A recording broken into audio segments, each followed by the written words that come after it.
थाहा छ तपाईहरुले यो भिडियो हेरिरहन्छन् 5 जना ऊर्जावान नेपाली युवा हाम्रो देश छोडिसकेका हुनेछन्। प्रत्येक दिन 2000 भन्दा बढी ऊर्जावान नेपाली युवा हाम्रो देश छोडेर विदेशतिर पलायन हुने गरेका छन् र यो युवा पलायनको एजेन्डा एउटा हेडलाइन मात्र होइन, नेपालको भविष्यमा निकै नै ठूलो संकट पुर्याउनेछ। आज हाम्रो देश रेमिटान्सको पैसाले त चलेको छ, तर यसको बदलामा हामीले जे गुमाउँदैछौँ त्यसको मूल्य नेपालले कहिले चुकाउन सक्दैन। के साँच्चीकै हाम्रो देश वृद्धहरूको देश बन्दै गइरहेको छ त? आउनुहोस् आजको यस भिडियो अन्तर्गत रहेर हामी यसका बारेमा गहन सक्छौँ। धेरैलाई के लाग्छ कि विदेशबाट पैसा आइरहेको छ र हाम्रो देश धनी हुँदैछ, तर यसको वास्तविक अर्थात् यो होइन। यसलाई रेमिटेन्स ट्र्याप भनिन्छ।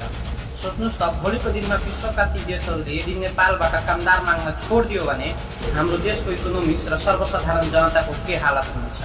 खाली मुलुकमा गएका हाम्रा देशका युवाहरू आफ्नो जीवनको सबभन्दा ऊर्जावान समय 20 वर्षसम्म विदेशी माटोमा पसिना बगाउँछन् र हाम्रो देश नेपालमा पैसा पठाउँछ र ती पैसाबाट नेपालमा उत्पादन गर्नुको सट्टा झन् आयात गर्छ। त्यही पैसाबाट हामीले विदेशी चामल, विदेशी मोबाइल, विदेशी गाडीहरू किन्छौँ। अर्थात् युवा पनि विदेशमै र उनीहरूले पठाएका पैसा पनि घुमफिर गरी विदेशमै गइरहेको छ र यसले नेपाललाई आत्मनिर्भर होइन परनिर्भर बनाउँछ र बिस्तारै नेपालको भविष्यलाई अँध्यारोतिर थाल्छ।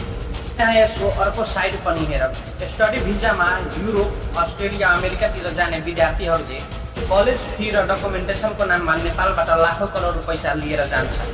जो खाडी मुलुकमा कमाउन गएका छन् उनीहरूले त कमाएर पैसा पनि पठाउँछन् र देशकालमा नेपालमै फर्किन्छन्, तर अमेरिका, अस्ट्रेलिया र युरोपतिर जाने विद्यार्थीहरूले पैसा पनि लिएर जान्छन् र आफ्नो ट्यालेन्ट पनि उतै सेटल गर्छन्। अब यो एउटा विदेशी मिडियाले तयार पारेका रिपोर्ट हो। There is no poverty in Brahmapura. That's what locals say about this village in the Mahatari district of Nepal. That's because there are almost no young men here either. Most of them have gone to work in the Gulf and Malaysia. Only women, children and old people remain. यो रिपोर्टको सबभन्दा डरलाग्दो प्रश्न के छ भन्दाखेरि त के साँच्चै हाम्रो देश वृद्धहरूको देश बन्दै गइरहेको छ त? हो, हाम्रो देश वास्तवमा वृद्धहरूको देश बन्दै गइरहेको छ, किनभने आजकल नेपालका गाउँहरू खाली हुँदै गइरहेका छन्। मलामी जाने युवाहरू छैनन्, बाआमालाई खेतमा सघाइदिने युवाका हातहरू छैनन्। आजभन्दा जब 20 वर्ष पछाडि ती खाडी मुलुकमा रहेका युवाहरू बुढो भएर हाम्रो देश फर्कन्छन्, त्यसबेला तिनीहरूलाई हेरचाह गरिदिने, तिनीहरूको औषधि उपचार गराइदिने र हाम्रो देशको अर्थतन्त्रलाई धान्न सक्ने नयाँ युवा शक्ति हाम्रो देशमा रहने छैन। र यो एउटा यस्तो बम हो, टाइम बम हो, जुन सधैँ टिक टिक टिक टिक गरिरहेछ। अब यसको समाधानतिर हेर्दाखेरि यसलाई रोक्न असम्भव नै छ भनेर भन्न सक्दैन। अब हाम्रा देशका युवाहरू भाषण र राष्ट्रवादको नाममा रोपिने छैन, किनभने हाम्रा देशका युवाहरूको विश्वास हाम्रै देशको सिस्टमबाट टुटिसकेका छ। हाम्रो देश कृषि प्रधान देश भए तापनि हामीले 1 वर्षमा 2 बिलियनसम्मको विदेशी खाद्यान्न वस्तुहरू किन्ने गरेका छौँ।